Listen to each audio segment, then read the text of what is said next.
Hi there, welcome to the Ayreon Museum, and please let me be your guide for the day and show you this wonderful painting by Jeff Bertels. It's the painting I used for the cover of Into the Electric Castle. Jeff himself calls this painting the Lord of the Castle and the Lonely Traveler, so for him this is the focal point. But of course for us it's the Electric Castle. Okay, let me first tell you how I came in contact with Jeff. Because this is Electric Castle is a very honest album, you know, no samples, all real instruments and stuff. I really wanted a real painting instead of a computer graphic or something done on a computer.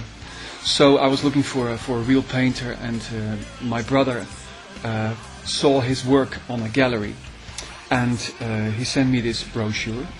There you go. And I saw the brochure and I thought, well, that's the guy. So I went there with the guy who did the layout of the booklet.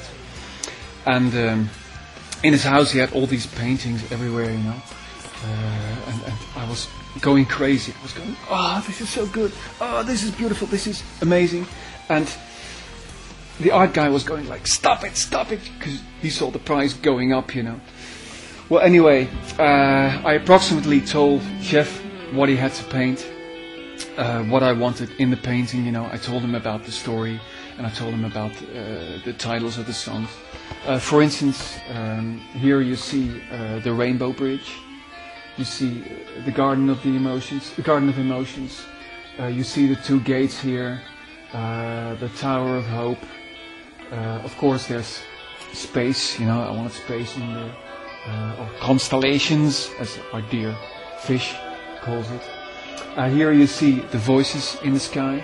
Oh yeah, this is funny. I told him, well, it's an electric castle, you know, so I want something electric in there. And he's going like, yeah, but I'm a fantasy painter, you know. I paint little monsters and stuff, and I don't paint electricity. So especially for me, which was a big concession for him, he painted this little electric light here. It's a weird sort of kind of like a Jeff construction, you know, but there's actually a little electric light coming from there. So thank you, Chef.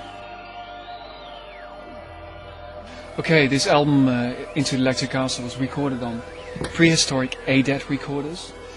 I think we had, let me count, yeah, we had 7 of these babies running. So loads of tracks and lots of synchronization problems. Luckily nowadays I work with Pro Tools, so no more synchronization problems. Okay, let me just play you a few parts on their own. These are, for instance, the violins of Isis and Osiris.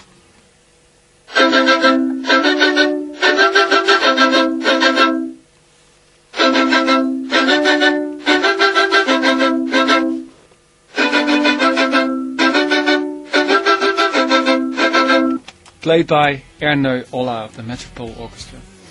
After this you'll hear the sitar. I don't know if it's sitar in English, anyway it's sitar in Dutch. I still remember tuning this bastard was like really hard. The guy who played it was also really sick that day, and he was like, he had to lie down after 5 minutes. Oh, and then he was tuning the thing again, and then he lay down for 5 minutes, and after 5 minutes the thing was out of tune again. So tuning that thing is much harder than playing it. I think he spent about 2 hours tuning it, but eventually he got it right. So first you hear a little part violin, and after that we hear the sitar.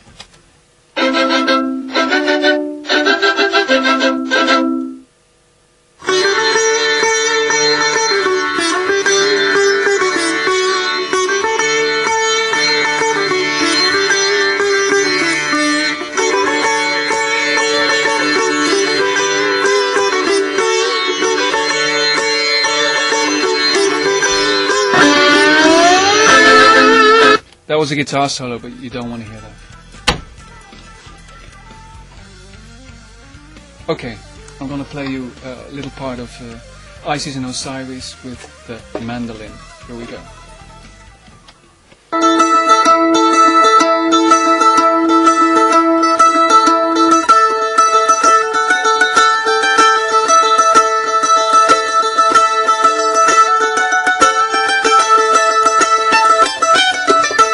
Whatever. was looking for a drummer for into Electric Castle, and I wanted someone like Cozy Powell, like John Bonham. You know, I wanted someone with power, but also with a feel. So I also wanted it to swing. So a lot of people told me you have to use Ed Warby, and I remember seeing Ed with Gorefest, which is a death metal band, and I was very impressed because he was like a machine, you know, but with a human feel. But I thought, yeah, but he's a metal drummer, you know, he's a death metal drummer, and I think Electric Castle has a lot of prog in it.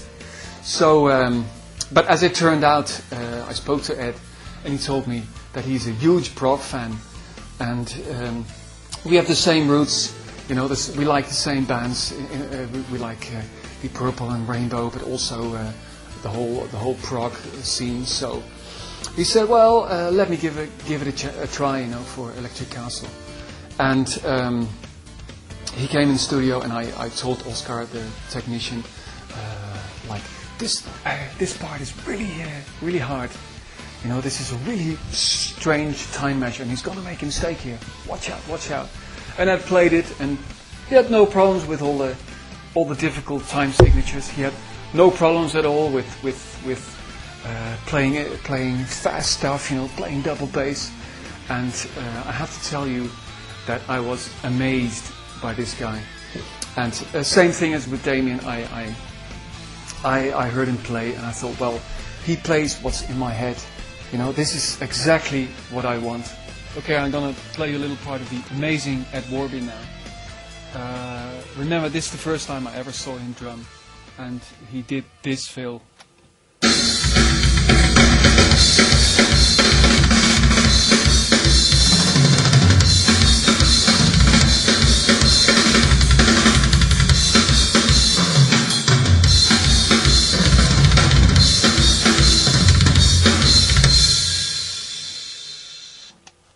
Okay. Bye.